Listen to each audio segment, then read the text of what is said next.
सीमा को लेकर एक विवाद खड़ा किया जाता है।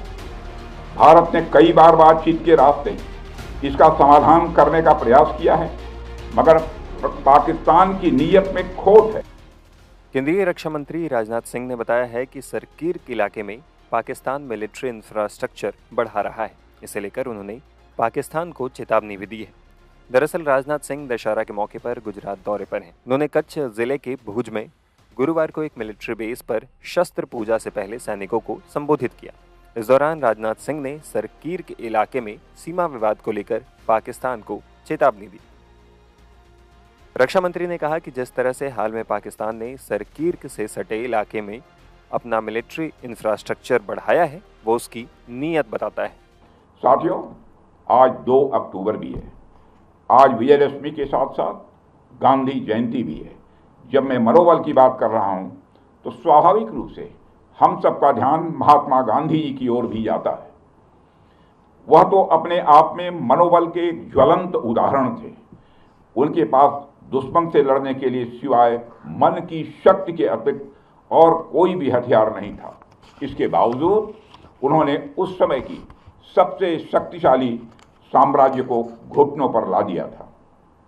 फिर हमारे सैनिकों के पास तो शस्त्र भी है और मनोबल भी है, और हमारे सामने तो कोई चुनौती टिक ही नहीं सकती है।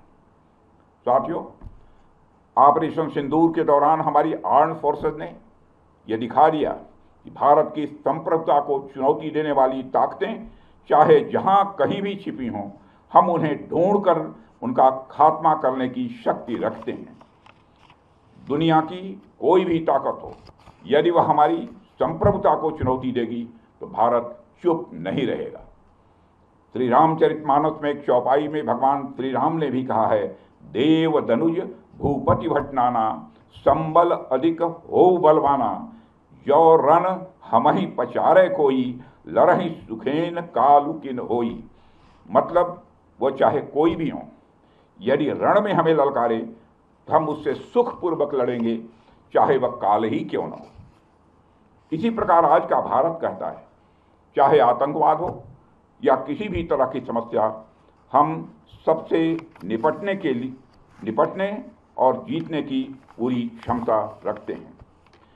साथियों, ऑपरेशन सिंदूर के दौरान पाकिस्तान ने लेह से लेकर सरक्रीक के इस इलाके तक भारत के डिफेंस सिस्टम को भेजने की नाकाम कोशिश की।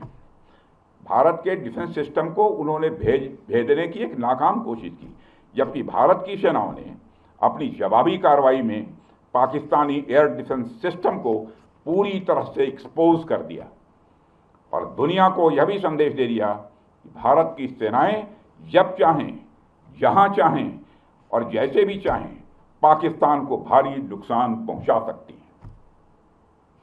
अपने सामर्थ्य के बावजूद हमने संयम का परिचय दिया, क्योंकि हमारी सैन्य कार्रवाई आतंकवाद के विरोध में थी। इसको एस्केलेट करके जंग छेड़ना ऑपरेशन सिंदूर का उद्देश्य कभी नहीं था। मुझे इस बात की खुशी है कि भारतीय सेनाओं ने ऑपरेशन सिंदूर के सभी मिलिट्री ऑब्जेक्टिव यानी सभी लक्ष्यों को सफलतापूर्वक प्राप्त करने में कामयाबी हासिल की है। मगर आतंकवाद के खिलाफ हमारी लड़ाई जारी है। साथियों, आज़ादी के 78 साल बीत जाने के बावजूद सरक्रीक इलाके में सीमा को लेकर एक विवाद खड़ा किया जाता है।